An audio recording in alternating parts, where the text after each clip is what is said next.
하나님 말씀입니다.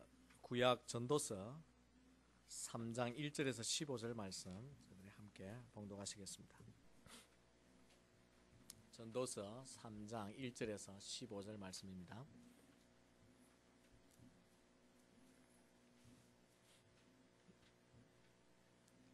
한 절씩 교독에서 봉독합니다.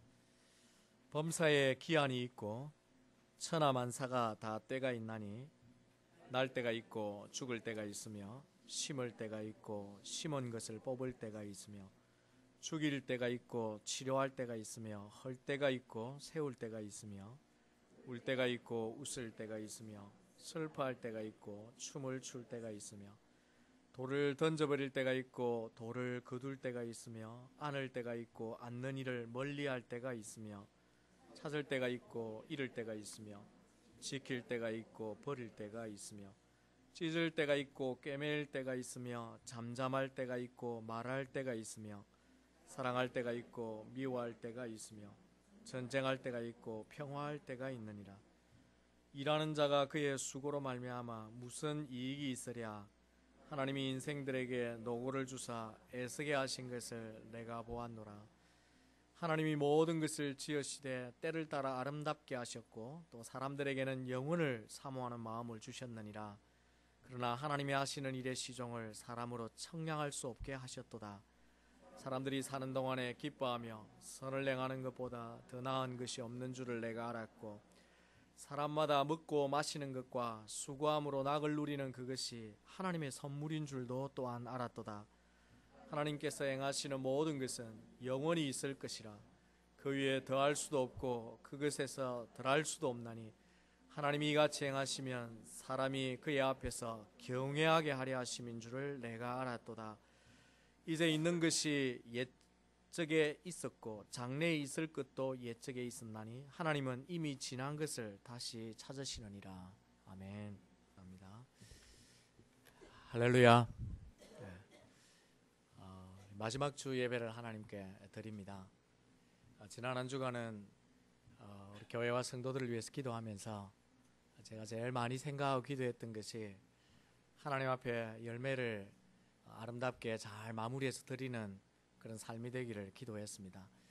우리의 수고에 대한 열매뿐만 아니라 이 한 해 동안 여러분들이 예배하고 섬겨왔던 신앙의 열매도 또 하나님께서 우리에게 매주마다 주셨던 말씀의 열매를 하나님께 맺고 특별히 한 해 동안 여러분이 기도했던 기도의 열매를 맺고 하나님 앞에 나아가서 참으로 감사할 수 있다면 이 한 해도 하나님 앞에 부끄럽지 않는 그나마 최선의 삶이 되리라고 믿습니다.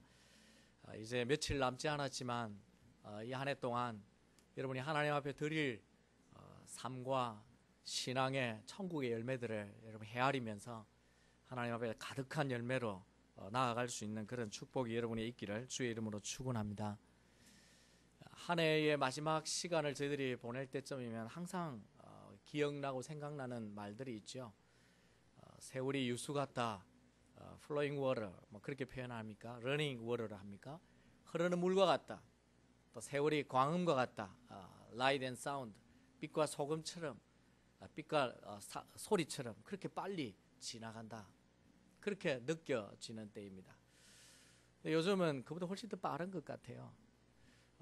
세월이 흐르는 유수 같다 이런 표현은 어쩌면 여유가 있어서 강에 앉아 낚시를 즐기며 신화 짓는 강태공에게 어울리지 매일매일 열심히 정신없이 살아가는 현대인들에게는 그마저도 맞지 않는 표현인지도 모르겠습니다. 세월이 너무나 빠르게 지나가는 것 같아요. 특별히 올해 한 해는 엊그제 시작한 것 같은데 마지막 주 예배를 드리지 않나 느낄 정도입니다. 그런데 곰곰이 생각해 보면 시간은 똑같이 흘렀어요. 과거에도 그 1초 1초 흐르는 간격이 똑같고요. 지금도 똑같이 시간은 사실은 흘러갔습니다. 다만 우리가 느끼는 시간이 달랐던 것입니다. 대개는 젊을 때 느끼는 세월의 속도보다 나이가 들어가면서 세월의 속도를 훨씬 더 빨리 느낀다고 합니다. 그것이 사실인 것 같아요. 뿐만 아니라 어쩌면 이 느끼는 시간의 속도는 사람마다 또 가진 배경에 따라 다를 수도 있습니다.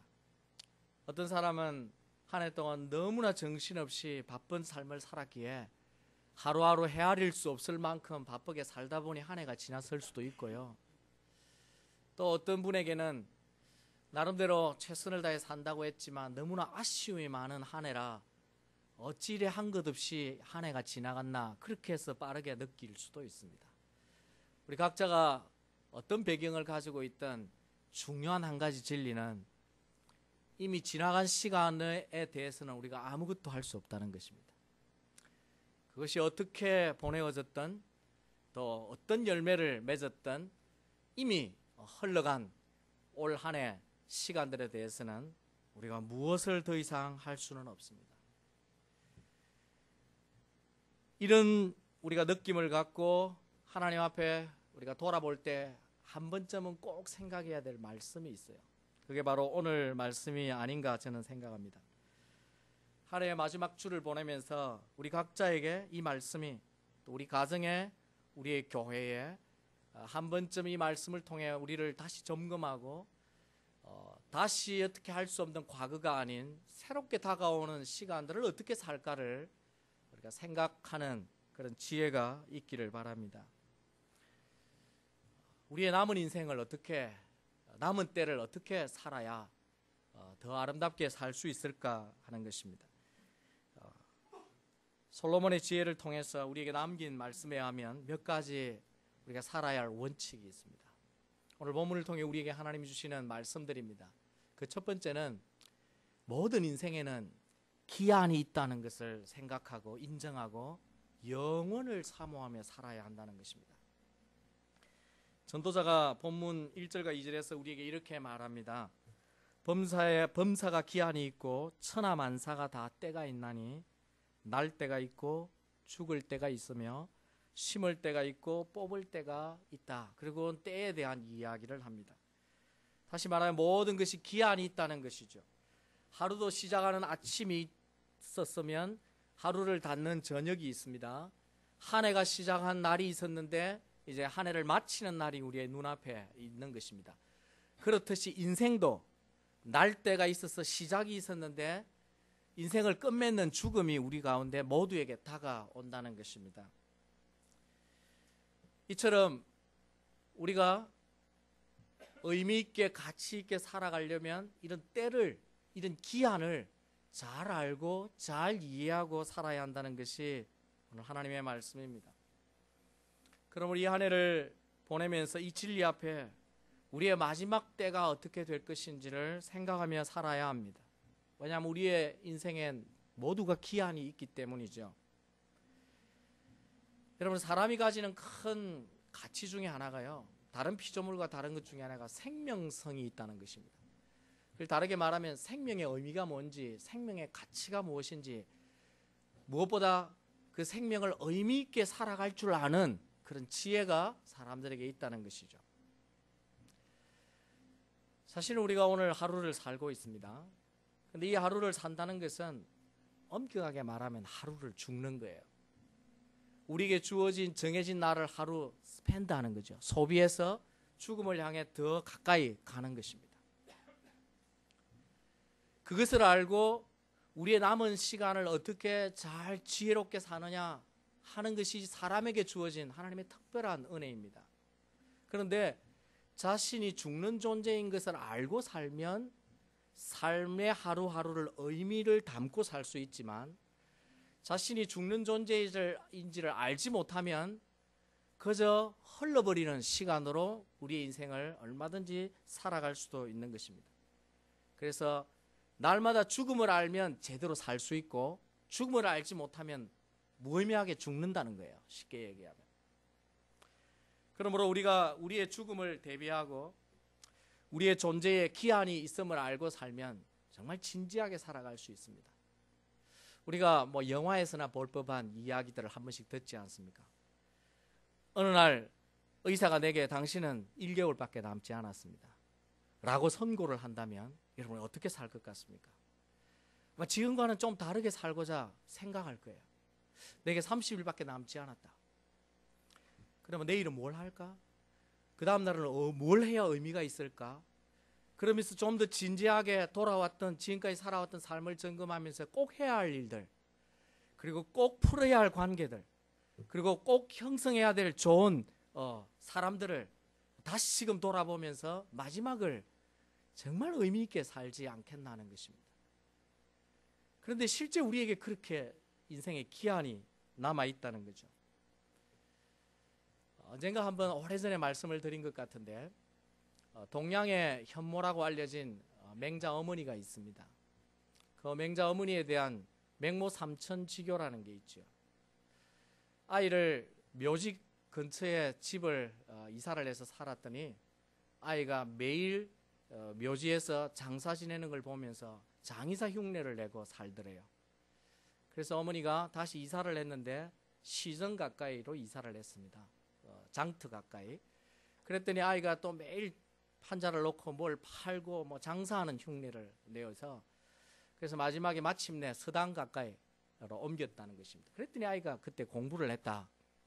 그래서 아이의 장래를 위해 이사까지 3번 옮기는 지혜로운 어머니라고 이제 우리가 해석을 하는데 이 일에 대한 현대의 해석이 좀 다른 게 있습니다. 그건 뭐냐면 동양의 현모라고 알려진 여인이라면 처음부터 서당 가까이 이사하지 왜 묘지 가까이 이사했다가 또 시장까지 갔다가 그렇게 번거롭게 그건 지혜롭지 못하지 않느냐. 거기에 뭔가 어머니가 가지고 있는 철학이 있었을 것이다. 그래서 어머니가 제일 먼저 처음 묘지 가까이로 이사한 것은 아이에게 분명히 너 인생도 이와 같이 죽음이 있단다를 가르치기 위한 것일 수 있다는 것입니다. 아이가 자기 인생의 죽음을 생각하면서 그 의미를 이해하게 되었을 때 그 다음 삶이 무엇인가를 보이기 위해서 시정 가까이로 이사해서 아이에게 치열한 삶의 현장을 알게 해주고 그걸 본 다음에 비로소 너가 배워야 한다. 배우지 않으면 어떻게 되는지를 깨닫도록 가까이 서당 가까이로 옮겨서 교육하게 했다라는 해석입니다. 저는 개인적으로 이 후자의 해석이 더 맞다고 생각하는 사람이에요. 여러분 우리의 자녀들이 마냥 살 것처럼 살면 늘 인생을 허비합니다. 별로 중요하지 아니하는 컴퓨터 앞에 앉아서 게임을 하거나 자기 인생의 소중한 것들을 다 스pen다. 왜? 자기가 나는 아직 젊다고 생각하기 때문이죠. 그러나 그런 아이들에게 너의 인생이 끝날 기한이 있다는 걸 알게 하고 삶이 얼마나 소중한지를 알고 나면 공부를 제대로 하게 할 수 있다는 것이죠. 자녀들에게뿐만 아니라 어쩌면 우리에게도 이런 교훈이 필요합니다. 우리의 인생이 마칠 때가 있다는 것을 아는 것이 참 중요합니다. 그러면 남은 때를 더 의미 있고 진지하게 살아갈 수 있기 때문이죠. 그래서 오늘 전도자가 처음 스토리를 어떻게 이야기를 시작하냐면 모든 만사에 기한이 있고 때가 있는데 날 때도 있고 죽을 때도 있습니다. 그렇게 말합니다. 그리고는 그런 때를 안다면 어떻게 살아야 되는지 결론을 뭐라고 얘기를 하느냐면 11절에 이렇게 얘기합니다. 우리 11절을 다 같이 한번 읽어볼까요? 시작. 그러나 하나님이 하시는 일의 시종을 사람으로 청량할 수 없게 하셨도다. 인생의 기한이 있기 때문에 하나님께서 사람에게 영원을 사모하는 마음으로 살게 하신다는 것입니다. 다시 말해 인생의 모든 때가 있고 끝날 때가 있기 때문에 살아가는 동안 반드시 영원을 준비하며 살아야 한다. 이것이 때를 아는 사람의 지혜고 삶의 태도라는 것입니다.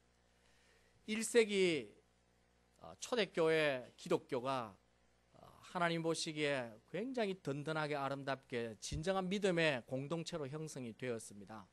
근데 그렇게 형성된 이유 중에 참 중요한 근거가 뭐냐면 로마의 압제 가운데서 신앙을 지키기 위해 살았던 카타콤베입니다. 그 카타콤베가 뭐냐면 지하 묘소예요. 그러니까 4층, 5층으로 파내려간 쉽게 얘기하면 무덤이죠. 로마의 핍박을 피해서 성도들이 숨어들어 예배한 곳이 뭐냐면 지하 묘소라는 것입니다. 어떻게 지하에 묘지를 4층, 5층으로 팔 수 있었을까? 그곳의 토양은 우리와 달라서 응회질이라고 하는 토양인데 석회질이죠. 응회질이 아니라 석회질입니다. 석회질이라서 큰 도구가 없이 쉽게 손으로도 이렇게 파낼 수 있다 그럽니다. 그런데 파고 난 다음에 그 다음에 공기가 접촉이 되면 단단하게 굳는 특징이 있다는 것입니다. 굳을 뿐만 아니라 그 스퀘질에서 시체에서 나오는 그 섭기까지 다 이렇게 흡수를 하기 때문에 파놓은 그 스퀘질 안에 사람을 그대로 이렇게 넣어 놓아도 냄새가 나지 아니하고 단단하게 굳고 잘 보존이 된다는 것입니다. 그래서 4층 5층으로 파는데 저도 한번 가봤는데 복도를 좁게 따라서 부딪힐 만큼 갔다가 보면 광장 같은 공간이 나와요. 한 20-30명이 앉을 수 있는 공간. 그리고 또 파고 들어가면 또 광장이 나오고 이제 그런 시설이 되어 있는데 초대교회 성도들이 그곳에서 모여서 예배를 드렸습니다. 예배를 드릴 때마다 그들이 느끼는 게 뭐였을까요? 로마의 압제와 핍박은 있고 죽음의 위협이 있을 때 그들에게 깨닫게 되어지는 것은 우리도 언젠가는 저기에 누워있는 우리의 형제들의 시체처럼 죽음을 맞이한다. 그렇기 때문에 그들의 마음속에는 예수 그리스도를 향한 영혼에 대한 사모함이 더 간절했고 더 절박했고 그래서 이 땅의 생명보다 더 소중한 하늘의 생명을 그들이 정말 소망하면서 살 수 있었다는 것입니다. 죽은 형제들의 시체를 보면서 자신이 죽는 존재임을 알 때에 그들이 하나님 앞에 더 진지하게 살고 그리고 참된 신앙을 붙들고 하나님 앞에 설 때 자신이 어떤 모습이 될 것인지를 생각하면서 그들이 바른 신앙으로 살았고 원형 경기장에서 죽음을 맞이할 때도 그들이 환하게 웃는 모습으로 죽음 너머에 있는 영생을 붙들었기 때문에 그들이 그렇게 신앙을 포기하지 아니하고 살아갈 수 있었다는 것입니다. 사랑하는 성도 여러분, 그런 의미에서 순간순간 우리에게 죽을 때가 있고 기한이 있다는 것을 제대로 아는 것은 참 중요합니다. 여러분의 인생에도 서운할지 모르지만 기한이 점점 다가온다는 것을 꼭 기억하시기 바랍니다. 매일 여러분이 죽음을 향해서 걸어가고 있다는 것을 여러분이 잊지 마시기 바랍니다. 그리고 이 전도자의 교훈처럼 그것을 알면 다가오는 시간들을 보다 진지하게 가치 있게 무엇보다 영원을 사모하면서 하나님을 소망하면서 바르고 의미 있게 살아가셔야 합니다. 지금 이 모습으로 내가 살면 머지않아 하나님 앞에 설 때 내가 담대할 수 있을지를 여러분이 생각하셔야 합니다. 내가 하나님 앞에 예배하는 것이 내가 하나님을 섬기는 것이 이게 나의 의였는지 하나님이 원하시는 모습이었는지를 진지하게 돌아보셔야 합니다.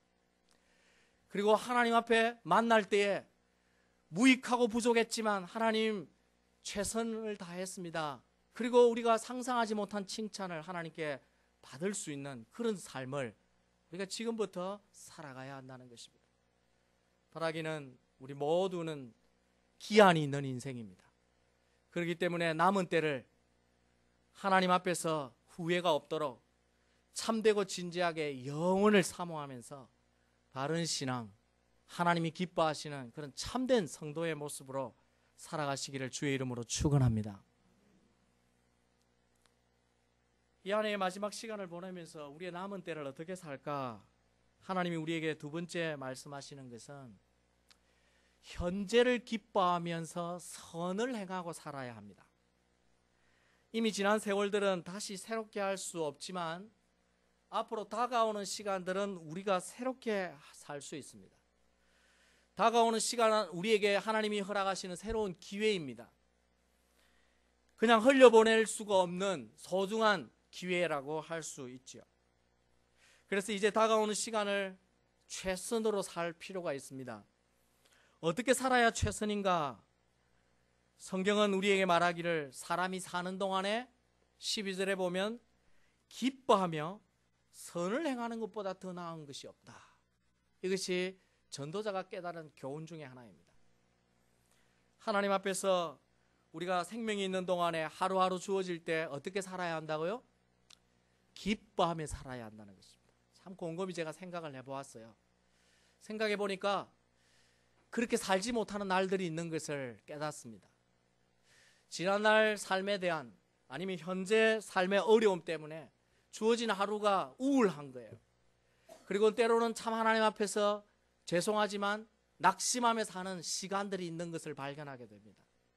근데 하나님이 우리에게 원하시는 것은 과거에 영향받아서 현재를 망치는 것을 원치 않는다는 것입니다.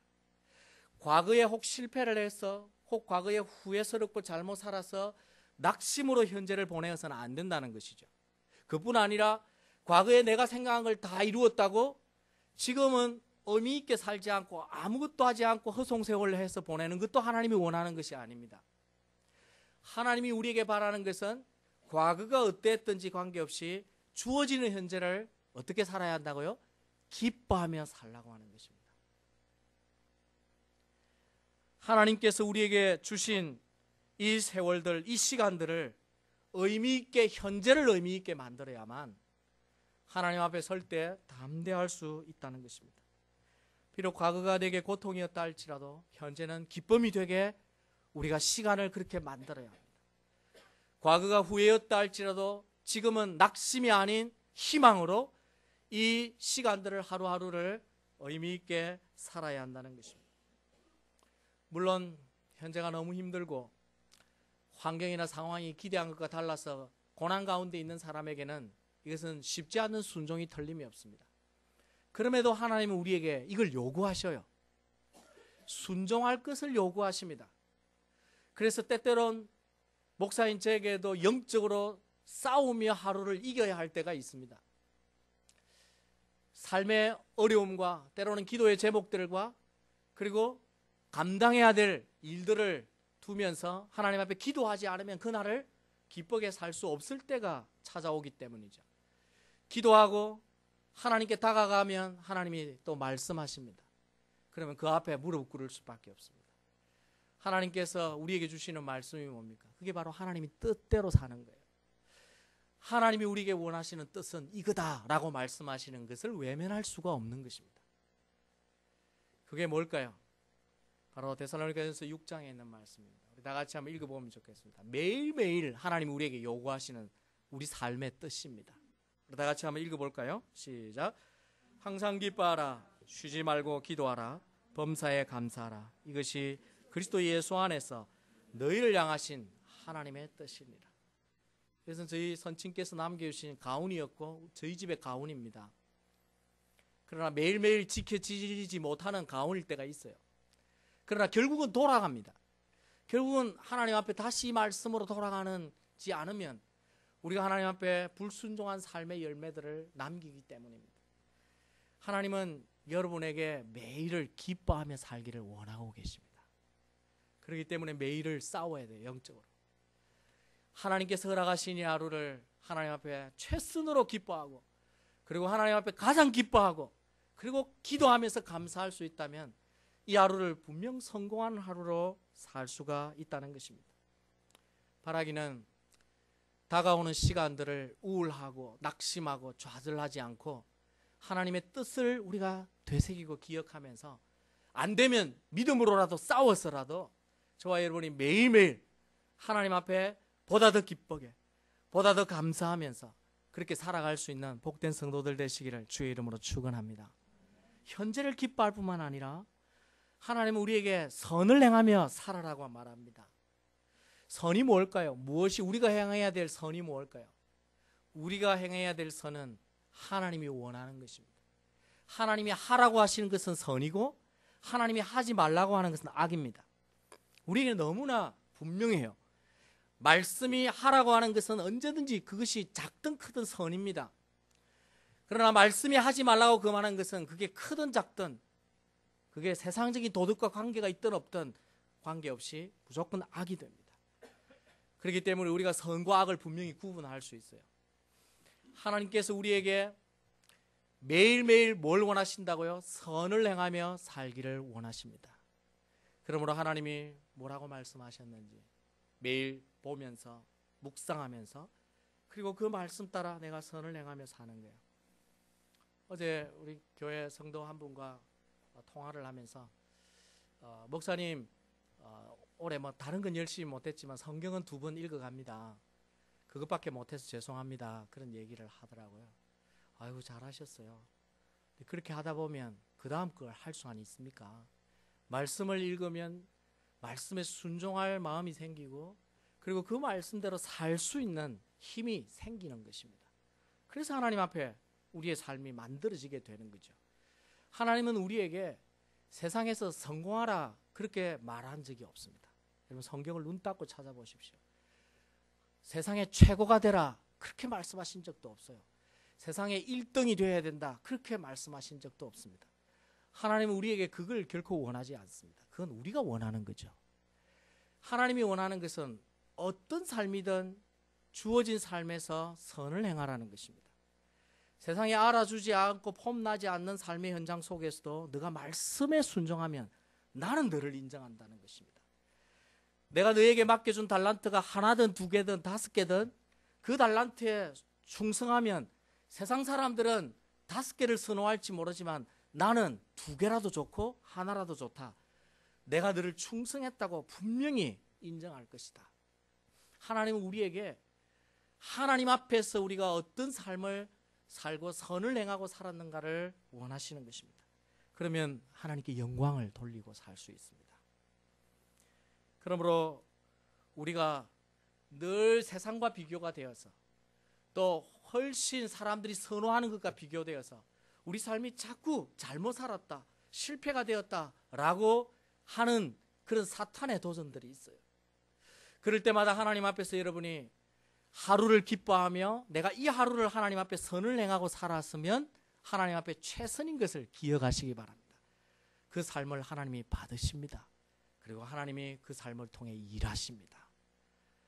만약에 그렇지 않다면 하늘나라에 가서 고개 들 수 있는 사람은 많지 않습니다.